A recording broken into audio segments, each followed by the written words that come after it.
أعزائي المشاهدين، برحب بكم في الحلقة 58. النهاردة هتكلم معاكم عن القس جوزيف اللي بيقال عليه كروان السودان والمرنم صموئيل فاروق. القس جوزيف كروان السودان بيرنم للمسيح ويرنم للعذراء، يعبد المسيح ويعبد القديسين، يسجد للمسيح ويسجد للصور، يسجد للمسيح ويسجد للأجساد بتاعت القديسين، يسجد للمسيح ويسجد للصليب، يسجد للمسيح وبيسجد للخبز والخمر. ده اسمه زنا روحي بيتم داخل الكنيسة الأرثوذكسية، وده بيتم لكل قساوسة الكنيسة الأرثوذكسية. كنيسة زانية روحيا بتعبد المسيح وبتعبد حاجات تانية تبقى اسمها زانية روحيا، وكل ده بالدليل. والمسيح قال كده نصا واضح في متى 4:10: مكتوب اذهب يا شيطان، ومكتوب للرب إلهك تسجد وإياه وحده. وحده تعبد، ما ينفعش تعبد القديسين والعذراء. بيرنم للمسيح وبيرنم للعذراء. اسمع كده يا حضرة المشاهد.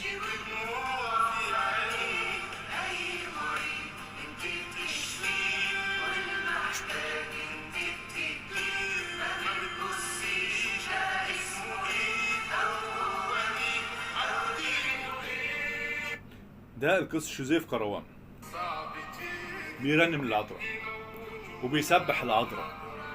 مش بس كده، ده كمان ده في حاجة تانية كمان بيعملها. الترنيم يا عزيزي المشاهد ده عبادة، ومعنى انك بترنم للعذراء انت بتعبد العذراء. مزمور 150، مزمور 149: سبحوا الرب، رنموا للرب. معنى انك بترنم للعذراء انت بتعبد العذراء. يجي بقى الحتة بقى المهمة: جوزيف كروان ما هو إلا مسيح كما قلت قبل كده كذاب، زي ما اتقال كده في متى 24:24: سيكون مسحاء كذبة وأنبياء كذبة ويعطون آيات وعجائب ليضل أمثال المختارين. كل ده الرب اتكلم فيه يوم 7/1/2024 للمرنم صموئيل فاروق. النهارده بقى الرب أنظر صموئيل فاروق وقال له كده: خلي بالك، زي ما انت طلعت رنمت معاه ومجدتني وشاركته، اعمل حاجة كمان تانية. اطلع وقول حقيقته، ان الراجل ده يا جماعة بيعبد الخبز والخمر، بيعبد الصليب، بيعبد الصور التماثيل، بيعبد القديسين، وده كله اسمه زنا روحي مرفوض. المرنم صموئيل فاروق ودن من طين ودن من عجين، ومسك كلام الرب خبط بيه عرض الحائط ولا همه اي حاجة ومكمل، مفيش اي مشكلة. ففي حتة بالنسبة للكلام دوت علشان نوصل للنقطة المهمة في غلاطيا 2:11، وتقدر تقرا غلاطيا 2 كلها علشان يبقى الكلام واضح. بطرس الرسول كان قاعد مع الأمم اللي هم آمنوا بالمسيح، ولكن لما كان بيشوف اليهود المؤمنين المختونين كان بيداري نفسه، مش عايز يقعد مع الناس او يفرز نفسه، مش عايز يقعد مع الناس اللي هم الامم اللي امنوا دول او ياكل معاهم. فبولس الرسول مسكه وبخه على كده وهزقه على كده، زي ما الرب عمل مع مرنم صموئيل فاروق. بطرس الراجل سمع الكلام وتاب، لكن صموئيل فاروق ما سمعش الكلام وتاب، عاند مع الرب، ولكن الرب بيتكلم معاه. وكمان في أعمال الرسل، عايز المشاهد افتح معايا أعمال الرسل 8 عدد 13. هتلاقي كده ان سيمون الساحر كان قاعد في البلد وكان كل الناس بتمشي وراه، ولكن لما دخل فيلبس وبشر بالمسيح آمن بالمسيح.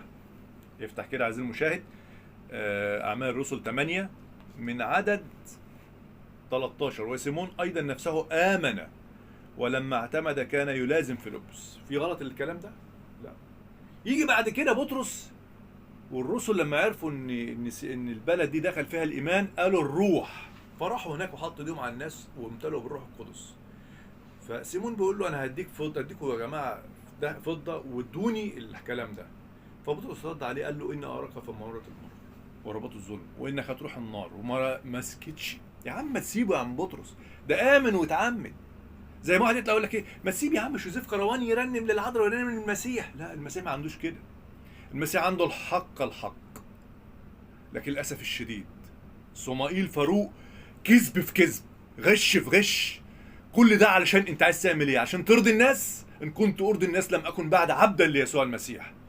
يا حضرة المرنم صموئيل فاروق، افتح كده معايا صموئيل 15، لان في رسالة مهمة ليك النهاردة واوعى تنساها.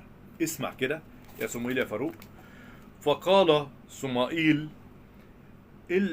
أليس إذا كنت صغيرا في عينيك صرت رأس أسباط إسرائيل؟ وانت صغير كده يا صموئيل يا فاروق، مش كنت شايف نفسك صغير في عين نفسك؟ وانا ازاي هوصل للمكانة دي؟ صرت رأس أسباط إسرائيل، ومسحك الرب مالكا على إسرائيل. والرب مسحك واداك ترانيم، وأرسلك الرب في طريق وقال: اذهب وحرم الخطاة عماليق وحاربهم حتى يفنوا. مش الرب عمل كده معاك ومسحك واداك اسم واداك مكانة؟ شوف بقى، لانك رفضت كلام الرب، اسمع اللي جاي ده واصغي قوي. انت بتفتكر ده انت بتعمل خدمة للرب.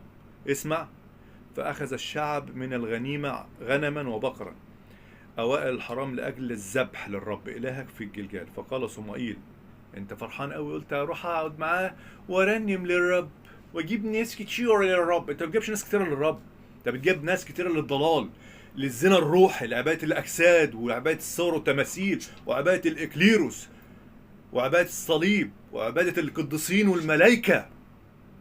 اسمع انت عملت ايه، ركز بس شوية. فقال صموئيل: هل مسارة الرب بالمحرقات والذبائح كما باستماع صوت الرب اللي انت رفضته؟ هوذا الاستماع أفضل من الذبيحة، والإصغاء أفضل من شحم الكباش، لأن التمرد كخطية العرافة والعناد كالوسن والطرافيم. لأنك رفضت كلام الرب، رفضك الرب من الملك.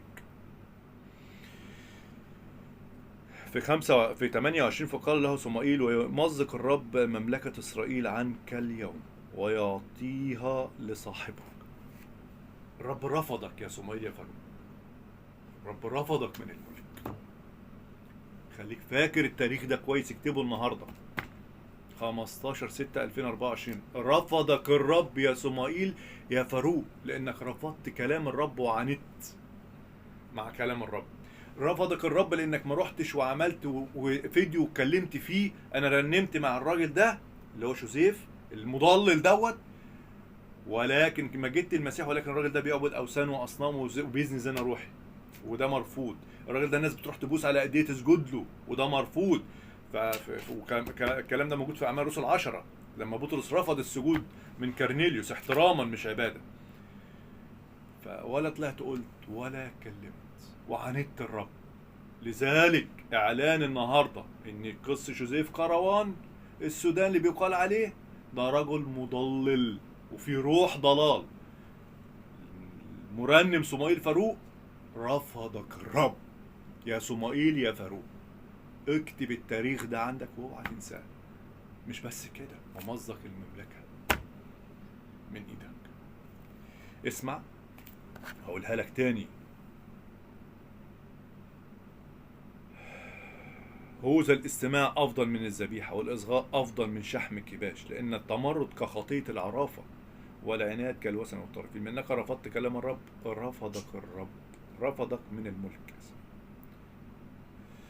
فقال له صموئيل: ويمزق الرب مملكة إسرائيل عنك اليوم ويعطيها لصاحبك.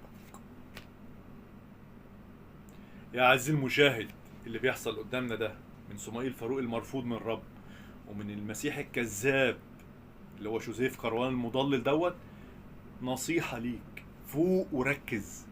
اوعى تمشي وتقول اروح احط ايدي في ايد واحد عابد اوثان واصنام علشان اجيب ناس للرب. انت مش هتجيب ناس للرب، انت هتجيب ناس يزنوا زنا روحي ويعبدوا صور وتماثيل واجساد. اوعى تعمل كده، اوعى تحط ايدك في ايد الناس ديت، حط ايدك في ايد الرب واتكلم بكلمة الرب. ولما تشارك حد منهم في حاجة زي كده، اعلن ان الراجل ده بيعبد اوثان واصنام بعدها على طول، وراه على طول. وده اللي عملوه الرسل في اعمال الرسل 17. بولس عمل كده، وفي اعمال الرسل 8 بطرس عمل كده مع سيمون الساحر. اوعى تسكت على الحق، قول الحق زي ما هو. مش قادر ما تشتركش معاهم في حاجه. عايز المشاهد اعتبر ده انذار ليك انت يا مؤمن. اوعى تعمل زي صموئيل فاروق المرفوض من الرب. سلام.